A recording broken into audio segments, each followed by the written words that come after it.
Sosok Rosan Ruslani Menteri Investasi jadi bos Danantara, pernah jadi orang terkaya RI.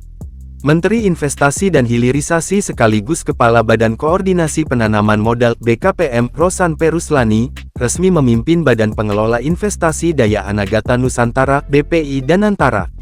Peluncuran lembaga ini dilakukan oleh Presiden Prabowo Subianto di Kompleks Istana Kepresidenan, Jakarta, Senin tanggal 24 Februari tahun 2025.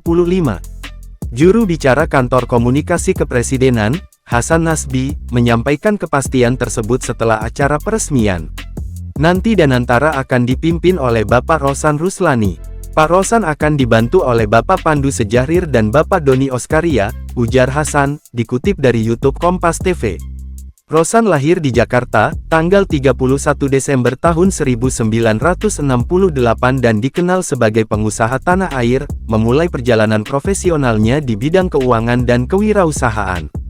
Rosan pernah menjadi penasihat keuangan Asosiasi Koperasi Batik Indonesia tahun 1997 sampai tahun 2002, dan Wakil Bendahara Umum Himpunan Pengusaha Muda Indonesia tahun 2005 sampai tahun 2008. Hingga akhirnya memimpin Kamar Dagang dan Industri Kadin Indonesia pada periode tahun 2015 sampai tahun 2021.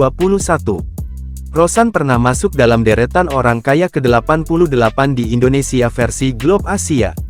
Dikutip dari Kadin.id, dirinya dikenal sebagai pendiri Recapital Advisor, perusahaan di bidang jasa keuangan. Diketahui, Rosan merintis karir bisnis seusai menuntaskan kuliah S2 di Eropa dengan meraih gelar MBA. Intuisi bisnisnya langsung diuji krisis tahun 1997 sampai tahun 1998.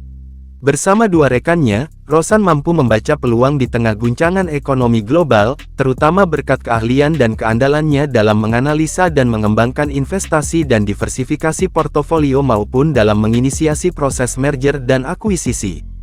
Program restrukturisasi atas sejumlah perusahaan besar tanah air perlahan-lahan menguatkan fondasi bisnis Rosan bersama Recapital. Rosan meraih gelar BA di bidang administrasi bisnis dari Oklahoma State University, Amerika Serikat pada tahun 1993. Kemudian Rosan kembali meneruskan studinya di bidang MBA dari Anwar Pen European University Belgia pada tahun 1996. Saat kontestasi Pilpres 2024, Rosan didapuk menjadi ketua tim pemenangan Prabowo Subianto Gibran Rakabuming Raka di Pilpres 2024.